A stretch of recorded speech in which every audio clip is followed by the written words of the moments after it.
जय हिंद दोस्तों। आज हम आईटी सेक्टर से रिलेटेड एक बिजनेस मॉडल के बारे में डिस्कस करेंगे। बिजनेस मॉडल का नाम है हैप्पीएस्ट माइंड, जो लगभग 3 साल से कंसोलिडेट फेज में लगभग टॉप से 50% डाउन है। मार्केट में इतनी गिरावट आने के बाद भी इसका मेजर सपोर्ट था, उसको ब्रेक नहीं किया। मतलब एक इसने रेंज बनाई, उस रेंज को ब्रेक करने की अभी कोशिश में नहीं है। एक मेजर सपोर्ट है। अगर इसको नीचे की तरफ ब्रेक डाउन करता है तो कौन से इंपॉर्टेंट लेवल है जहां पर और गिरावट आ सकती है। इसमें काफी साल से मतलब कि 3 साल से एक कंसोलिडेट फेज है, एक बहुत ही पॉल एंड फ्लैग पैटर्न भी बना हुआ है। क्या इसमें दिक्कत है? आईटी सेक्टर के सारे स्टॉक की बात की जाए तो जैसे इन्फोसिस, टीसीएस, विप्रो, सारों ने अच्छा रिटर्न दिया, लेकिन हैप्पीएस्ट माइंड ने नहीं दिया। तो जानते हैं इसके इंपॉर्टेंट लेवल के बारे में और किस तरह से इसमें चार्ट को अप्रोच देनी है। चलते हैं टेक्निकल चार्ट पे। ये हैप्पीएस्ट माइंड का वीकली टाइम फ्रेम का चार्ट है जो हम डिस्कस करते हैं। पहले साथी जुड़े हैं उनको पता है कि सबसे पहले कोई भी आईपीओ आता है, ध्यान से सुनिए दोस्तों कि ये बहुत ही इंपॉर्टेंट, जो आईपीओ नया आईपीओ आता है उसमें ये स्ट्रेटेजी बहुत ही शानदार काम करती है। और जो पहले से जुड़े उनको पता है, आईपीओ आता है अगर उसमें 5 गुना 4 गुना हो गया और वो अपर सर्किट 5-5 10-10% के लग रहे हैं तो उस स्टॉक से एक बार आप सतर्क हो जाए कि उसमें गिरावट आ सकती है। उसको स्टॉप लॉस को ट्रेल करना बहुत जरूरी है। ये बात मैं हर बार बोल रहा हूँ, अगर आपको पता है तो कमेंट में भी बता सकते हो। इसमें देखिए यहाँ पर देखो, ये आईपीओ आने के बाद में एक अच्छी मतलब कि कंसोलिडेट था और फिर 300 रुपए के लगभग स्टॉक था और ये 1500 गया। ठीक है, 1500 या 1600 का टॉप लगाया। यहाँ पर कहीं भी अपने को, यहाँ पर तो देखो एग्जैक्ट टॉप पर किसी भी टॉप पे अपन प्रॉफिट बुकिंग नहीं कर सकते, लेकिन इन लेवल पे आया था तो 1300 1400 पे, मतलब 1300 के लगभग मानिए। 1300 के लगभग यहाँ से क्या है कि एक मतलब प्रॉफिट बुकिंग की जा सकती है 1350 के लगभग। क्यों? क्योंकि इसने देखो अपने लो को इसको यहाँ पर ब्रेक कर दिया था। तो जो भी प्रॉफिट, और दूसरी बात है जब भी गिरावट आती है तो यहाँ पर आरएसआई में डाइवर्जन भी दिखाई देते हैं और ज्यादातर पॉसिबिलिटी है कि डबल टॉप पैटर्न बनाते हैं। 2-3 स्ट्रेटेजी अगर ये दोनों तीनों हो। पहली चीज ध्यान दीजिए, आईपीओ आता है 5-5 10-10% के मूवमेंट दिखाई दे रहे हैं, बहुत ही अच्छा मूवमेंट दे दिया है। स्टॉक 2 से 5 गुना और 3 गुना हो चुका है, तो उस स्टॉक से एक बार अलर्ट हो जाइए कि ये हो सकता है कि इसमें गिरावट आए। तो पहली चीज तो ये इसमें 5 गुना हो गया था। दूसरी चीज है कि वो ऊपर जाके डबल टॉप पैटर्न बनाता है, ज्यादातर 5 अगर डबल टॉप पैटर्न बना दिया। और तीसरी चीज है कि आरएसआई में डाइवर्जन दिखाई देते हैं, लेकिन आरएसआई का ध्यान दीजिए, आरएसआई में डाइवर्जन आपको पहले भी दिखाई दे सकते हैं। ठीक है, तो ये एक बार इसमें आरएसआई में डाइवर्जन देखते हैं। दोनों चीजें हमने, डबल टॉप पैटर्न भी देख लिया। ये जो यहाँ पर देखने की बात है तो यहाँ पर देखो डबल टॉप पैटर्न बना, एक इसने टॉप लगाया, दूसरा यहाँ पर टॉप लगाया। अगर इसकी बात करें तो यहाँ पर भी इसने नहीं नहीं, यहाँ पर देखिए इसमें डबल, मैं थोड़ा सी इसको आपको लाइन कन्वर्ट में करके इस तरह से बताऊं। यहाँ पर इसने टॉप लगाया था और फिर बाद में अगर बात करोगे तो यहाँ पर इसने टॉप लगाया। अब इसमें इसमें आरएसआई में देखो प्राइस ऊपर की तरफ है और आरएसआई आपको डिक्लियर साफ क्लियर बोल रहा है, इसमें डाइवर्जन दिखाई दे रहे हैं, नीचे की तरफ आने वाली पॉसिबिलिटी है।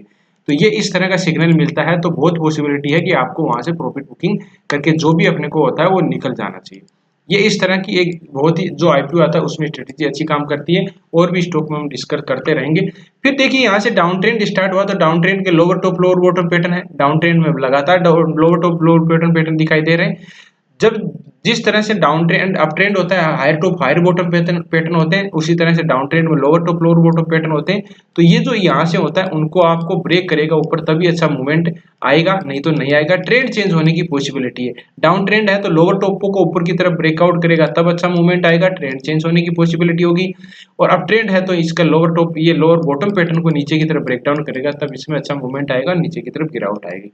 उस तरह से देखें तो यहाँ पर इसमें एक बार भी देखो, ये लोअर टॉप पैटर्न है, ये लोअर टॉप पैटर्न है, ये लोअर टॉप पैटर्न है, ये लोअर टॉप पैटर्न दिखाई आपको दे रहे। एक बार भी इसने बाइंग अपॉर्चुनिटी नहीं बनी, लोअर टॉप पैटर्न को ऊपर की तरफ ब्रेकआउट नहीं किया, तो ये ऐसा कह सकते हैं कि एंट्री नहीं बनी। दूसरी चीज है कि कभी भी इस तरह से होता है, मतलब गिरावट आती है तो 50% की रिट्रेसमेंट और 60% की रिट्रेसमेंट पर ही अपन बाइंग कर सकते हैं। 50% रिस्की रहता है, 60 पर आपको यहाँ पर बाइंग अपॉर्चुनिटी बन सकती है। फिबोनाची रिट्रेसमेंट के थ्रू हम देखते हैं कि कहाँ पर 61% आए। यहाँ ये देखिए 61% की रिट्रेसमेंट का किस तरह से वो सपोर्ट ले रहा है, आप इस चार्ट में देख सकते हो। यहाँ पर हमने 50% की रिट्रेसमेंट पर यहाँ पर बाइंग टीआरसीपी भी कैंडल स्टिक पैटर्न बना है, वो यहाँ से ऊपर की तरफ गया फिर नीचे की तरफ आ गया। एग्जैक्ट 60% की रिट्रेसमेंट पर अभी सपोर्ट ले रहा है और सपोर्ट पे अगर किसी ने, और दूसरी इसमें यह भी कि 1-2 साल गुजर जाने चाहिए, वो तो 2 साल नहीं हुए, तो यहाँ पर कहीं बाइंग अपॉर्चुनिटी बनी है तो उसको लॉस नहीं हो रहा प्रेजेंट टाइम में। मेन बात है इस करेक्शन से आप दूर हो गए और दूसरा जो प्रॉफिट था आपको पता चल गया, तो यहाँ से अपन प्रॉफिट बुकिंग कर सकते हैं। ये इस तरह की स्ट्रेटेजी है, और भी चीजें देखनी होती है लेकिन ये इस तरह से है, आप इसमें देख सकते हो। जो भी मेरा एक्सपीरियंस है इसमें, जो आइडेंटिफाई करने की कोशिश की उसको अपन समझ सकते हैं। अब इसमें देखिए मेजर सपोर्ट है, इसमें एक पैटर्न भी बना है। पैटर्न को देखिए, पोल एंड फ्लैग पैटर्न होता है। ये देखिए पोल है, ये फ्लैग है, पोल है फ्लैग है, पोल है फ्लैग है, पोल है फ्लैग है, इस तरह की। ये देखो पोल दिख रहे हैं, ये फ्लैग दिख रहा है, पोल एंड फ्लैग, इस तरह के पैटर्न है। तो ये बार बार पोल एंड फ्लैग पैटर्न, अब इसमें मूवमेंट आ सकता है, तो बहुत ही अच्छा पोल एंड फ्लैग पैटर्न के बाद में अच्छा मूवमेंट आ सकता है। एक राउंडेड बॉटम टाइप का पैटर्न बन सकता है। लेकिन अभी प्रेजेंट टाइम में दिख रहा है, नहीं दिख रहा। तो कहाँ पे दिखेगा, ये ऊपर की तरफ ब्रेकआउट करेगा। इस लेवल को मैं पहले भी डिस्कस किया कि 1000 के लगभग एक इसका 950 से लेके 1000 के लगभग इसमें एक, सॉरी यहाँ 1950 से लेके 1000 के लगभग इसमें एक आपको रेजिस्टेंस दिखाई देगा। उसको जब तक ब्रेक नहीं करता तब तक इसमें कोई भी अच्छा मूवमेंट आने की पॉसिबिलिटी बहुत रेयर चांस में हो सकती है। ठीक है, तो इस तरह से अपन देख सकते हैं। इसको ब्रेक करने के बाद में 1000 को ब्रेक कर, अब ये मान लीजिए कि मेजर सपोर्ट है, ये मेजर सपोर्ट है, तो इसको क्या, इससे यहाँ से और नीचे की तरफ गिरावट आ सकती है। इसमें देखो गिरावट आ सकती है, लेकिन बहुत रेयर चांस है कि इसमें नीचे की तरफ गिरावट आए। आती है तो फिबोनाची रिट्रेसमेंट की 61 तो है, यहाँ पर 78% की एक रिट्रेसमेंट है जहां तक आ सकती है। लेकिन उसको आप देखिए, इसको नीचे टेस्ट करे या न करे। अगर यहाँ कहीं भी देखो, यहाँ पर भी नीचे की तरफ ब्रेकडाउन किया है, अगर यहाँ पर कोई time buying TRCP candlestick pattern बनता है तो बाइंग अपॉर्चुनिटी रहेगी। लेकिन इस रेंज को पार करना बहुत जरूरी है, नहीं तो फिर बाद में इस रेंज कंसोलिडेट होने की। अब इसकी ये खासियत है कि इसको ब्रेक करेगा तो बहुत अच्छा मूवमेंट आएगा। जिस तरह से जितना कंसोलिडेट हो जाता है उतना ही ब्रेक होता है। तो बहुत ही इस तरह से देख सकते हो कि स्प्रिंग होती है, स्प्रिंग को अपन जितना उसको दबाते हैं, उसको छोड़ते हैं तो अचानक ही जाता है। उसी तरह से इसमें भी पॉसिबिलिटी बन सकती है। तो अब इसमें देखिए कहां पर अपन बाइंग 1000 एक मेजर रेजिस्टेंस है जिसको पार करना बहुत जरूरी है। उसको पार नहीं करता तो ये रेंज में, इस रेंज में रह सकता है, इस रेंज यही है।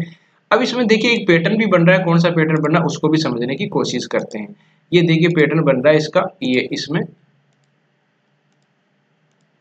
ये ट्रेंगल टाइप का पैटर्न बनना। ऊपर की ट्रेड लाइन को इसको बार बार रेजिस्टेंस मिल रहा है, नीचे की ट्रेड लाइन को बार बार सपोर्ट मिल रहा है।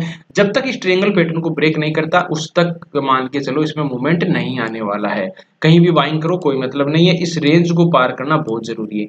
एक कंसोलिडेट है, ट्रेंगल पैटर्न है। क्या इसमें टेक्निकल चार्ट में जो अपन फंडामेंटल होते हैं, फंडामेंटल में इसमें कुछ मूवमेंट दिखाई दे रहा है, फंडामेंटल में यह कंसोलिडेट है, कुछ ऐसा ही दिखाई दे रहा है, उसको समझने की कोशिश करते हैं। क्वार्टरली रिजल्ट में क्या, उसके क्वार्टरली रिजल्ट कंसोलिडेट है। कंसोलिडेट का मतलब उसमें ज्यादा कोई भी फ्लक्चुएशन नहीं है, वॉलेटिलिटी नहीं है। एक मान लीजिए कि कहीं एक रेंज में ट्रेड कर रहा है, वो रेंज में उसके क्वार्टरली रिजल्ट आ रहा है, उसको देखते हैं। रेंज की बात करें तो सेल देखेंगे, एक्सपेंडिचर और नेट प्रॉफिट की बात करें तो इसमें देखिए दिसंबर मार्च और जून का ही है, अभी सितंबर का नहीं आया है। तो दिसंबर के 371 है, बाद में 375 है और 372 है। एक्सपेंडिचर की बात करें तो 302 है, 308 है और 312 है। तो ये इस तरह का एक्सपेंडिचर है। इसके कहने का मतलब है इसकी सेल में देखिए हुआ 371, 375, 372, 357, 370। तो एक कंसोलिडेट है, एक रेंज का इसका आपको दिखाई दे रहा है। नेट प्रॉफिट की बात करें तो देखो 50, 60, 57, 57, 58, 80 आया था एक बार और फिर बाद में 57 और बाद में 44। तो ये है, तो अब बार डिक्लाइन भी आ गया। और इसमें देखो क्यों आया था 80, उसको भी समझ लेते हैं। 80 इसलिए आया था, देखो अदर इनकम के सोर्स में पहले देखो कितना 14, 20 और यहाँ पर 51 था, तो ये 80 दिखा रहा है। तो ये क्वार्टरली रिजल्ट काउंट नहीं होता आप, क्योंकि अदर इनकम के सोर्स की वजह से आपको ये इसमें दिखाई दे रहा है, न कि रियल वाला है।